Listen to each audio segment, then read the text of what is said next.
Size എന്താ കാര്യങ്ങൾ 40 വയസ്സിന് ശേഷം ഇസ്ലാമിക ശരീഅത്ത് വിരോധിക്കപ്പെട്ടേക്കാവുന്ന ഒരു കാര്യം 40-ന് മുമ്പ് നബിതങ്ങൾ ചെയ്തിട്ടില്ല എന്നുള്ളതാണ് സല്ലല്ലാഹു അലൈഹി വസല്ലം.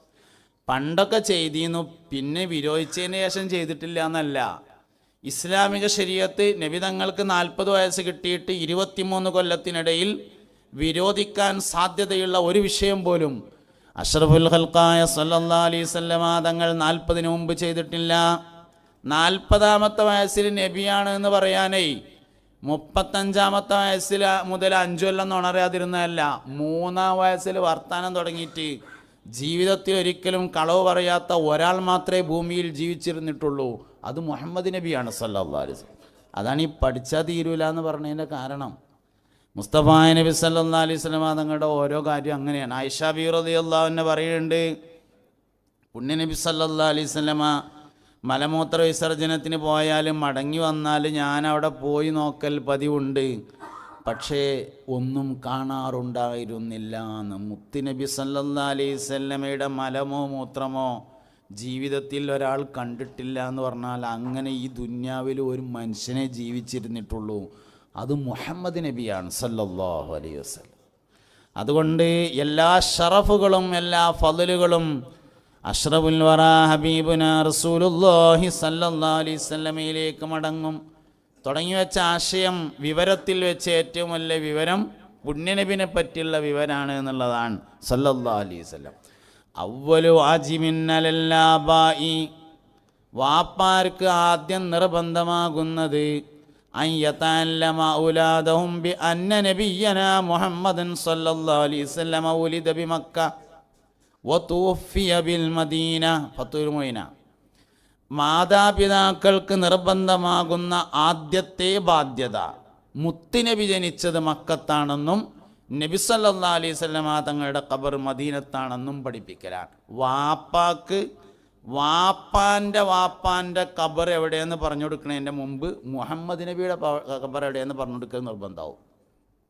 ഞാൻ വായിച്ച ഇബാറത്ത് ഫത്തുൽ മുഈൻ്റെ ഇബാറത്താണ്. ഒരു മാതാപിതാക്കൾക്ക് അവ്വലു വാജിബിൻ അലൽ ആബായി എന്നുള്ളിടത്ത് ഫത്തുൽ മുഈൻ്റെ ഷർഹായി ആനത്ത് അലൽ ആബായി എന്നുള്ളിടത്ത് വൽ ഉമ്മഹാത്തി എന്നുകൂടി എടുത്തു കൊടുത്തിട്ടുണ്ട്. മാതാപിതാക്കൾക്ക് ആദ്യമായി നിർബന്ധമാകുന്ന കാര്യം ബി അന്ന നബിയ്യനാ മുഹമ്മദൻ സല്ലല്ലാഹു അലൈഹി വസല്ലം ഉലിദ ബി മക്ക, മുഹമ്മദ് നബി സല്ലല്ലാഹു അലൈഹി വസല്ലം മക്കയിൽ ജനിച്ചു എന്നും വതുഫിയ ബിൽ മദീനത്തി, മദീനയിൽ മറവ് ചെയ്തു എന്നുമാകുന്നു. വാപ്പ മക്കൾക്ക് വാപ്പാൻ്റെ ഖബർ എവിടെയെന്ന് പറഞ്ഞു കൊടുക്കുന്നതിൻ്റെ മുമ്പ് മുത്തുനബിയുടെ ഖബർ മദീനയിലാണെന്ന് പറഞ്ഞു കൊടുക്കൽ നിർബന്ധമാകുമെന്നതാണ്. അതാണ് നമ്മളും നബി സല്ലല്ലാഹു അലൈഹി വസല്ലമയും തമ്മിലുള്ള ബന്ധം എന്ന് പറഞ്ഞാൽ. ഈ ബന്ധം മനസ്സിലായാൽ ഓട്ടോമാറ്റിക്കായിട്ട് സ്നേഹം വരും എന്നുള്ളതാണ്. ബന്ധം മനസ്സിലാവാത്തതിനെ സ്നേഹിക്കാൻ കഴിയൂല, ബന്ധം എന്നാലേ സ്നേഹം വരുള്ളൂ എന്നുള്ളതാണ്. വെളിയങ്കോട് ഉമർ ഖാദി റളിയല്ലാഹു അൻഹു റൗദ ഷരീഫിൻ്റെ അടുത്ത് എന്നിട്ട് യാക്രമ ബെയ്ത്ത് ഇല്ല, ഇപ്പോൾ റൗദൻ്റെ വാതിൽ തുറന്നു എന്നാണ് സംഗതി. ആ ബെയ്ത്ത് സബീനൻ്റെ പക്കത്തുണ്ട്. ഉംറക്ക് പോകുമ്പോൾ ഒന്ന് ഫോട്ടോ എടുത്തുങ്ങാണ്ട് പോയിട്ട് 100 വട്ടം ചെല്ലിയാലും തുറക്കണില്ല. എന്താ കാരണം? ഉമർ ഖാദി റളിയല്ലാഹു അൻഹു ആ ബെയ്ത്ത് ബുദ്ധി തല പറഞ്ഞു കൊടുത്തതല്ല എന്നുള്ളതാണ്, മനസ്സിൻ്റെ ഉള്ളിൽ നിന്ന് ഇങ്ങോട്ട് വന്നതാണ്. അങ്ങനെ വന്നാൽ ഞമ്മക്കും തുറക്കും, അങ്ങനെ വന്നാൽ നമ്മക്കും തുറക്കും എന്നുള്ളത് തന്നെയാണ് അതിൻ്റെ പ്രത്യേകത എന്ന് പറഞ്ഞത്. അപ്പോൾ ഉമർ ഖാദി റളിയല്ലാഹു അൻഹുവിന് നബി സല്ലല്ലാഹു അലൈഹി വസല്ലം തങ്ങളോടുള്ള സ്നേഹം 2 തരത്തിലുണ്ട് എന്നാണ്. ഒന്ന് അഖ്ലിയായ സ്നേഹം എന്ന് പറയുന്നതും രണ്ടാമത്തേത് ത്വബഈയായ സ്നേഹം എന്ന് പറയുന്നതും. അങ്ങനെ സ്നേഹം 2 തരത്തിലുണ്ട്. അഖ്ലിയായ സ്നേഹം എന്ന് പറഞ്ഞാൽ ബുദ്ധിപരം, ത്വബഈയായ സ്നേഹം എന്ന് പറഞ്ഞാൽ പ്രകൃതിപരം. ബുദ്ധിപരമായ സ്നേഹം എന്ന് പറഞ്ഞാൽ മുത്തുനബിനെ സ്നേഹിച്ചില്ലെങ്കിൽ കഴിച്ചിലാവില്ല എന്ന് മനസ്സിലായപ്പോൾ സ്നേഹിച്ചു, അതിനാണ് അഖ്ലി എന്ന് പറയാം. പുണ്യനബി സല്ലല്ലാഹു അലൈഹി വസല്ലം തങ്ങളങ്ങനെ പഠിച്ചപ്പോൾ സ്നേഹം വന്നു, അത് അഖ്ലിയാണ്. നബി സല്ലല്ലാഹു അലൈഹി വസല്ലം തങ്ങളുടെ ബുദ്ധിയെക്കുറിച്ചും തന്ത്രങ്ങളെക്കുറിച്ചും മനസ്സിലായപ്പോൾ ഒരാൾക്ക് സ്നേഹം വന്നു, അത് അഖ്ലിയാണ്. ത്വബഈ എന്ന് പറഞ്ഞാൽ അതല്ല, സ്നേഹിക്കണ്ടെന്ന് കരുതിയാലും പറ്റണില്ല, സ്നേഹം ഇങ്ങോട്ട് വരിക തന്നെ, അതിനാണ് ത്വബഈ പറഞ്ഞത്. പുണ്യനബിനോടുള്ള സ്നേഹം അങ്ങനെ ആയിരിക്കണം, ത്വബഈ ആയിരിക്കണം സല്ലല്ലാഹു അലൈഹി വസല്ലം. അവിടെയാണ് സഹാബത്ത് വിജയിച്ചത്. ഈ ഉമ്മത്തിൽ ഏറ്റവും വിജയിച്ച ആൾ അബൂബക്കർ സിദ്ദീഖാണ് റളിയല്ലാഹു അൻഹു. ഈ ഉമ്മത്തിൽ ഏറ്റവും വിജയിച്ച ആൾ. പുണ്യനബി സല്ലല്ലാഹു അലൈഹി വസല്ലമ തങ്ങളുടെ കളിക്കൂട്ടുകാരനാണ് എന്നതാണ് സിദ്ദീഖുൽ അക്ബർ റളിയല്ലാഹു അൻഹു അങ്ങനെ ഒരു പ്രത്യേകതയിലെത്താണ്ടായ കാരണം.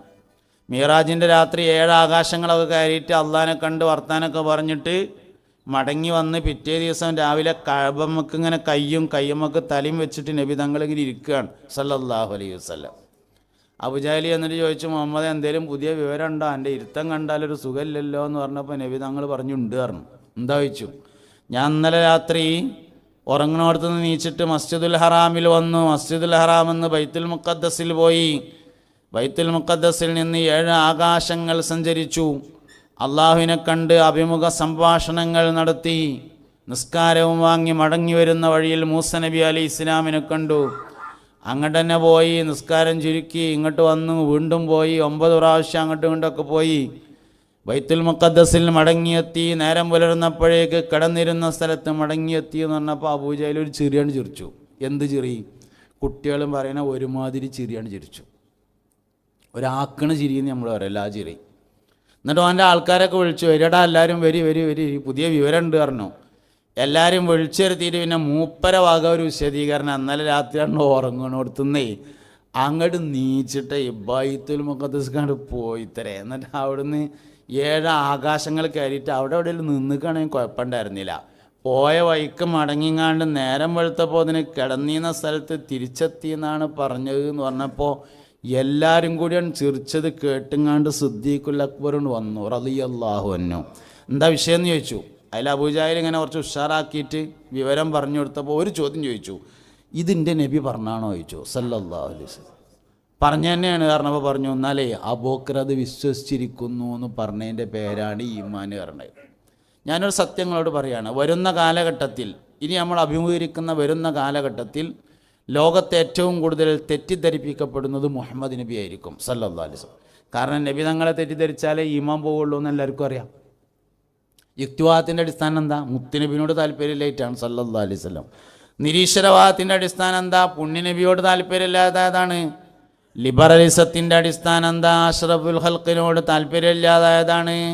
ബിദ്അത്തിൻ്റെ അടിസ്ഥാനം എന്താ? മുഹമ്മദ് നബിയോട് താല്പര്യമില്ലാതായതാണ് സല്ലല്ലാഹു അലൈഹി വസല്ലം. അല്ലാഹു സുബ്ഹാനഹു വ തആല നമ്മളെ തലമ്മേ ചെവി എന്ന് പറയുന്ന ഈ ഉപകരണം ഫിറ്റ് ചെയ്ത് തന്നിട്ട് നമ്മളെ ഈ ദുന്യാവൊക്കെ അയച്ചതിൻ്റെ ശേഷം നമ്മൾ കേൾക്കേണ്ടി വന്ന ഏറ്റവും മോശപ്പെട്ട അഭിപ്രായം മുഹമ്മദ് നബി സാധാരണ മനുഷ്യനാണെന്ന് കേൾക്കേണ്ടി വന്നു എന്നുള്ളതാണ്.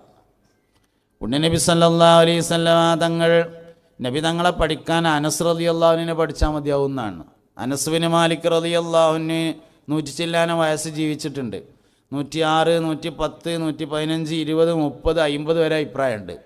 100 ചില്ലാനം വയസ്സ് ജീവിച്ച അനസ് റളിയല്ലാഹു അനസ് ബിൻ മാലിക് റളിയല്ലാഹുവിൻ്റെ കവിളിലിങ്ങനെ തൊട്ടിട്ട് ആ കൈ ഇങ്ങനെ വാസനിച്ചു നോക്കിയാൽ റോസാപ്പൂവിൻ്റെ മണം ഉണ്ടായിരുന്നു എന്നാണ്. 10 വയസ്സ് തികയുന്നതിൻ്റെ മുമ്പൊരിക്കൽ തൻ്റെ എളാപ്പ നബി തങ്ങളുടെ അടുത്തേക്ക് കൂട്ടി വന്നപ്പോൾ പുത്രവാത്സല്യം, കുട്ടികളോടുള്ള വാത്സല്യം കൊണ്ട് നബി തങ്ങളൊന്ന് ഉമ്മ വെച്ചിരുന്നു എന്നതാണ് കാരണം സല്ലല്ലാഹു അലൈഹി വസല്ലം. ഈ ലോകത്ത് പഠിച്ചാൽ തീരാത്ത ഒരാൾ മാത്രമേ ഉള്ളൂ, അത് മുഹമ്മദ് നബിയാണ് സല്ലല്ലാഹു അലൈഹി വസല്ലം. അതുകൊണ്ട് ഇനി വരുന്ന കാലത്ത് നമ്മൾ അഭിമുഖീകരിക്കേണ്ടി വരുന്ന ഏറ്റവും വലിയ അടങ്ങേറ് മുത്തുനബിയെ തെറ്റിദ്ധരിപ്പിക്കുക എന്നുള്ളതായിരിക്കും. നബി സല്ലല്ലാഹു അലൈഹി വസല്ലമയിൽ ലവലേശം സംശയം ഉണ്ടായാൽ മറുപടി കിട്ടുന്നതിൻ്റെ മുമ്പ് ഈമാൻ പോകും. ഒരു ഉദാഹരണം ഞാൻ പറയാം. നബി തങ്ങളെക്കുറിച്ച് സല്ലല്ലാഹു അലൈഹി വസല്ലമ തങ്ങളെക്കുറിച്ച് ഈ അടുത്ത് ഇങ്ങനെ കേട്ടുകൊണ്ടിരിക്കുന്ന പുതിയൊരു കാര്യമാണ്. ഒരിക്കൽ പുണ്യ നബി സല്ലല്ലാഹു അലൈഹി വസല്ലം ഒരു ഈത്തപ്പനത്തോട്ടത്തിൽ ചെന്നു.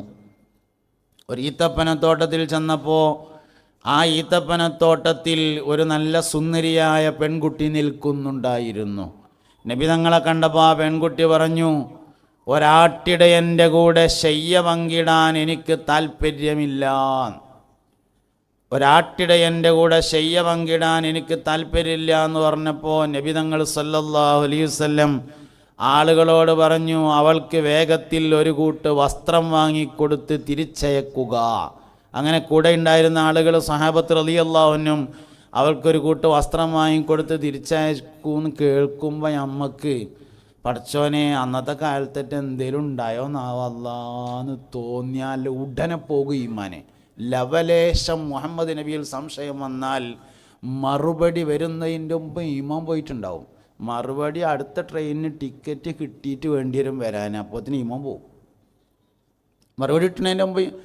അതാണ് സിദ്ദീഖ് റളിയല്ലാഹു അൻഹുവിൻ്റെ താരതമ്യം എന്ന് പറയുന്നത്. മുഹമ്മദ് നബിയിലുള്ള വിശ്വാസം എന്ന് പറഞ്ഞാൽ എന്ത് സംഭവിച്ചാലും ഇളകാൻ പാടില്ല. അതാണ് ഒരു മുഅ്മിനായ മനുഷ്യൻ്റെ ഇൻ്റെ നബിൻ്റെ ഇരുന്ന് അങ്ങനെ ഉണ്ടാവില്ല എന്ന് പറയുന്ന ഒരു കൽബ് നമുക്കുണ്ടായിത്തീരണം. അതിന് പുണ്യനബി സല്ലല്ലാഹു അലൈഹി വസല്ലം തങ്ങളെ പഠിച്ചെങ്കിലേ അത് ഉണ്ടാവുള്ളല്ലോ. മറുപടി പിന്നത്തെ കാര്യമാണ്. മറുപടി എന്താ, പറഞ്ഞ സ്ഥിതിക്ക് മറുപടിയും കൂടിയും പറയാമെന്നുള്ളതേ ഉള്ളൂ. ഇത് ഇമാം ബുഖാരി റളിയല്ലാഹു അൻഹു തൻ്റെ സഹീഹിലും ഇമാം മുസ്ലിം റളിയല്ലാഹു അൻഹു തൻ്റെ സഹീഹിലും റിപ്പോർട്ട് ചെയ്ത ഒരു ഹദീസിനെ വഴിതെറ്റിച്ചതാണ്. നബി സല്ലല്ലാഹു അലൈഹി വസല്ലം തങ്ങൾ മദീനയിൽ വന്ന സന്ദർഭത്തിൽ മദീനക്കാരനായ ഒരു അൻസ്വാരിയായ മനുഷ്യൻ നബിനോട് വന്നിട്ട് പറഞ്ഞു, എൻ്റെ മോളങ്ങക്ക് ഞാൻ കെട്ടിച്ചു തരട്ടേന്ന് ചോദിച്ചു. ആന്ന് പറഞ്ഞു. എന്നാൽ ഞാൻ കെട്ടിച്ചു തന്നു എന്ന് പറഞ്ഞു. നബി തങ്ങൾ പറഞ്ഞു ഞാൻ സ്വീകരിച്ചു എന്ന്. രണ്ടാളും കണ്ടിട്ടുണ്ടായിരുന്നില്ല. പേരെ ചെന്നിട്ട് മോളോട് പറഞ്ഞു, മോളെ മദീനത്ത് പുതിയൊരു രാജാവ് വന്നിട്ടുണ്ട്, അന്നെ ഞാൻ മൂപ്പർക്ക് കെട്ടിച്ചു കൊടുക്കട്ടെ ചോദിച്ചു. രാജാവിനല്ലേ കെട്ടിച്ചോളി പറഞ്ഞു. എന്നാൽ കെട്ടിച്ചു കൊടുത്തിട്ടുണ്ട് കേട്ടോ പറഞ്ഞു. അങ്ങനെ ഇവർ തമ്മിൽ കണ്ടുമുട്ടുന്നത് ഒരു ഈത്തപ്പനത്തോട്ടത്തിൽ വെച്ചാണ്. നബി തങ്ങളുടെ കൂടെ സഹാബത്തുണ്ട്, പെണ്ണിൻ്റെ കൂടെ അവരുടെ രക്ഷിതാക്കളും ഉണ്ട്.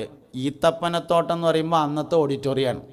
അന്ന് കല്യാണം നടക്കുക ഈത്തപ്പനത്തോട്ടത്തിലാണ്. അതുകൊണ്ടാണ് ഈത്തപ്പനത്തോട്ടത്തിൽ വെച്ചാണ് കല്യാണങ്ങൾ നടക്കാറുള്ളത്. അതാണ് ഈത്തപ്പനത്തോട്ടം എന്ന് പറയാനുണ്ടായ കാരണം.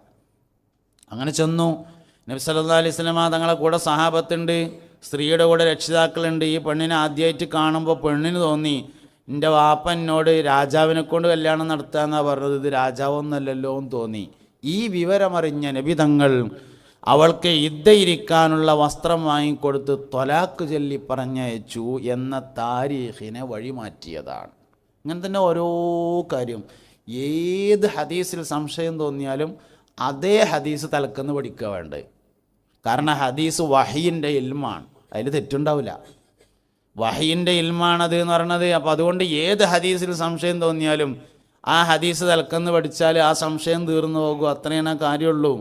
മുസ്തഫ നബി സല്ലല്ലാഹു അലൈഹി വസല്ലം തങ്ങളെക്കുറിച്ചുള്ള പഠനം ഒരാളെക്കുറിച്ച് അറിയുമ്പോഴാണ് ആ ആളെ സ്നേഹിക്കാൻ വേണ്ടി പറ്റുക എന്ന് പറഞ്ഞത്. ഓരോ കാര്യങ്ങളും ഏത് മനുഷ്യനെയും പഠിക്കുമ്പോൾ ആദ്യം ആ മനുഷ്യൻ്റെ പാരമ്പര്യത്തെക്കുറിച്ചാണ് പഠിക്കേണ്ടത്. അവിടെയാണ് നബി തങ്ങളുടെ 20 വാപ്പാർ വരുന്നത്. അബ്ദുള്ള റളിയല്ലാഹു അൻഹു മദീനയിൽ വെച്ചാണ് മരണപ്പെടുന്നത്. ബാബുസ്സലാം എന്ന് പറയുന്ന നമ്മൾ മദീനയിൽ ഉംറക്കൊക്കെ പോയാൽ പിന്നെ നബി തങ്ങളോട് സലാം പറയാൻ വേണ്ടി കയറുന്ന വാതിലാണ് ബാബുസ്സലാം. ബാബുസ്സലാം എന്ന് പറഞ്ഞ വാതിൽക്ക് കയറുന്നോട് തന്നെ വലത്ത് സൈഡിലായിരുന്നു എത്രേ നബി തങ്ങളുടെ പിതാവായ അബ്ദുള്ള റളിയല്ലാഹു അൻഹുവിൻ്റെ ഖബറുണ്ടായിരുന്നത്. പഴയ കാലത്തൈമ കുബ്ബൊക്കെ ഉണ്ടായിരുന്നു എന്നാണ്. ഇപ്പോൾ ഏതായാലും മാർബിൾ മാത്രമേ കാണാനുള്ളൂ, വേറൊന്നും കാണാനില്ല എന്നുള്ളതാണ്. മുമ്പുണ്ടായിരുന്നു എന്ന് പറയപ്പെടുന്നു. അവിടെയാണ് അബ്ദുള്ള റളിയല്ലാഹു അൻഹു എന്ന നബി സല്ലല്ലാഹു അലൈഹി വസല്ലമയുടെ വാപ്പാൻ്റെ ഖബറുള്ളത്. വലം യൽതഖിയ അലാ സിഫാഹിൻ ഖത്ത് എന്ന് പറഞ്ഞാൽ നബി തങ്ങളുടെ പിതാക്കന്മാരിൽ നിന്ന് ഒരാൾ പോലും ഒരു കാലത്തും വ്യഭിചരിച്ചിട്ടില്ല. നബി സല്ലല്ലാഹു അലൈഹി വസല്ലം തങ്ങളുടെ പിതാക്കന്മാരിൽ നിന്ന് ഒരാൾ പോലും ഒരു കാലഘട്ടത്തിലും മദ്യപിച്ചിട്ടില്ല. അതുകൊണ്ടാണ് 20 വാപ്പാരെ പഠിക്കേണ്ടി വന്നത്. അബൂഹു അബ്ദുല്ലാഹി അബ്ദുൽ മുത്തലിബ് വാഷിമുൻ അബ്ദു മനാഫി യന്തസിബ് കുസൈ കിലാബും മുറത്തുൻ കഅബുൽ ലുഗൈ ഗാലിബ് ഫിഹ്റും മാലികുൻ നളറുൻ ഉഖൈ കിനാനത്തുൻ ഖുസൈമത്തും വമുദ്രിക ഇല്യാസു സുമ്മ മുളറുക്കും മുദ്രിക നിസാറുഹും വഅദ്ദുഹും അദ്നാനു തർതീബുഹും ആതാ ബിഹി തിബിയാനു. ഞാൻ ഈ ചെല്ല് ബൈത്ത് അഹ്മദ് അൽ മർസൂഖി റളിയല്ലാഹു അൻഹുവിൻ്റെ കിഫായത്തുൽ ഈമാൻ എന്ന കിതാബിലുള്ളതാണ്. ഞാൻ തുടക്കത്തിൽ ചെല്ലിയ ബൈത്തും കിഫായത്തുൽ ഈമാൻ്റെ ആദ്യത്തിൽ നിന്നാണ്. ഒരു പ്രത്യേകത ഉണ്ട്. കിഫായത്തുൽ ഈമാൻ്റെ രചയിതാവായ അഹ്മദ് അൽ മർസൂഖി റളിയല്ലാഹു അൻഹു കണ്ണ് കാണാത്ത ആളായിരുന്നു. കണ്ണ് കാണാത്ത കുറേ ആളുകളെ കുറിച്ച് ഞാൻ പഠിച്ചിട്ടുണ്ട്. ഇമാം ബുഖാരി റളിയല്ലാഹു അൻഹു ചെറുപ്പത്തിൽ കണ്ണ് കാണാത്ത ആളാണ്. ഉമ്മ ദോരന്ന് കണ്ണിന് കാഴ്ച കിട്ടിയിട്ട് 4000 ഉസ്താദുമാരെ നേരിൽ കണ്ട് ഇൽമു പഠിച്ചു മഹാനായ മുഹമ്മദ് ബിൻ ഇസ്മായിൽ അൽ ബുഖാരി റളിയല്ലാഹു അൻഹു. 4000 ഉസ്താദുമാരിൽ നിന്ന് ഇൽമു പഠിച്ചിട്ടുണ്ട് എന്നാണ് ഇമാം ബുഖാരി റളിയല്ലാഹു, നമ്മൾ തമ്മ തെറ്റിയ ബുഖാരിയിലുണ്ടോ എന്ന് ചോദിക്കുമല്ലോ, എന്താ മൂപ്പര പ്രത്യേകത? 4000 ഉസ്താദ്മാരാ. നമുക്ക് മര്യാദക്ക് 4 ഉസ്താദ്മാരുണ്ടാവില്ല. അതിൽ തന്നെ 1ാം ക്ലാസ്സിലെ ഇബ്രാഹിം അല്ലാക്കാനെ ഓർമ്മയില്ല. അങ്ങനെയാണ്. 4 മര്യാദക്ക് ഉണ്ടാവില്ല. ഓലെ കണ്ടിട്ട് കാലം കുറേ ആയിട്ടുണ്ടാവും. അതാണ് നമ്മളെ കുഴപ്പമെന്ന് പറയുന്നത്. 4000 ഗുരുനാഥന്മാരാണ് മഹാനായ മുഹമ്മദ് ബിൻ ഇസ്മായിൽ അൽ ബുഖാരി റളിയല്ലാഹു അൻഹു. മഹാനവറുകൾ ചെറുപ്പത്തിൽ കണ്ണിന് കാഴ്ച കുറഞ്ഞ ആളായിരുന്നു. ഉമ്മാൻ്റെ ദ്വയണം. അങ്ങനെ ചരിത്രത്തിൽ ഒരുപാട് ആളുണ്ട്. ബഹുമാനപ്പെട്ട സയ്യിദുന അബുൽ ഹസൻ അലിയിൻ ഷാദുലി റളിയല്ലാഹു അൻഹു ജീവിതത്തിൻ്റെ നല്ലൊരു ഭാഗം വിട്ടുകടന്നതിന് ശേഷം കണ്ണിന് കാഴ്ച പൂർണ്ണമായും നഷ്ടപ്പെട്ടു. ഷാദുലിയ ത്വരീഖത്തിൻ്റെ ഇമാമാണ്, അതിൻ്റെ സ്ഥാപകൻ, അതിൻ്റെ നേതാവാണ് അബുൽ ഹസൻ അലിയിൻ ഷാദുലി റളിയല്ലാഹു അൻഹു. ജീവിതത്തിൻ്റെ നല്ലൊരു ഭാഗം കഴിഞ്ഞിട്ട് എന്താ കണ്ണിന് കാഴ്ച പോയാണ്ടാകുക? സ്വർഗത്തിലാദ്യം റബ്ബിനെ കാണുന്നത് കണ്ണിന് കാഴ്ച നശിച്ചവൻ തന്നാണത്. റൂഹുൽ ബയാൻ നീ നോക്ക് 2ലുണ്ടിത് 286 പറയുന്നത്. സ്വർഗത്തിലാദ്യം അള്ളാനെ കാണുക കണ്ണിന് കാഴ്ചയില്ലാത്ത ആളായിരിക്കുമെന്നാണ്. അതുകൊണ്ട് ഒരുപാട് പ്രധാനപ്പെട്ട ആളുകൾ നമുക്ക് ഇങ്ങനെ കാണാൻ വേണ്ടി പറ്റും. സാന്ദർഭികമായിട്ട് പറഞ്ഞു എന്നേ ഉള്ളൂ. 2 വാക്ക് പറയണമെന്ന് പറയുകയും ചെയ്തതുകൊണ്ട് സന്ദർഭത്തോടൊത്തു വന്നതാണ്. അഹ്മദ് അൽ മർസൂഖി കണ്ണ് കാണാത്ത ആളായിരുന്നു. മുസ്തഫ നബി സല്ലല്ലാഹു അലൈഹി വസല്ലമയെ ഉറക്കത്തിൽ കണ്ടു.